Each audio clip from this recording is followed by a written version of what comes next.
So for this particular one, we are going to find the second derivative of this one here. So this is what the first derivative looks like. This up here is s prime of x. So we're going to do the same thing as before. So remembering from last time that the one above was like a cubic sort of relationship.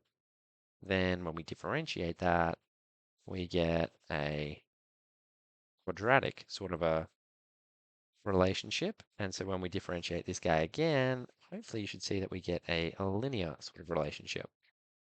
So bearing that in mind, we've got to find the edges here. So again, we're trying to find the gradient. Now, let's say we put the ball at the end here and we draw a line.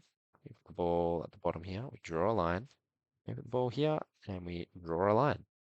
So what we find is that it's going to be kind of positive, right? Because this one is shooting up, this one is shooting to 0, and this one is shooting down. So if we do that, we have a positive. It's going to be 0 here. That's important. It's on the y-axis here. It means it has to be at like this sort of level. And the bottom bit is that it is minus. So somewhere here. So we've got our 3 points, but we know it's a straight line because of this logic that I've shown you. So to draw it, all we need to do is put a line, a straight line, preferably with a ruler, because as you can see, it's a bit hard to get it all the way through.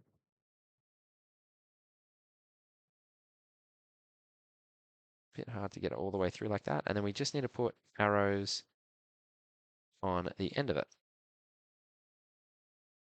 Okay, and then once you've done that, all is good, and you've gotten your question.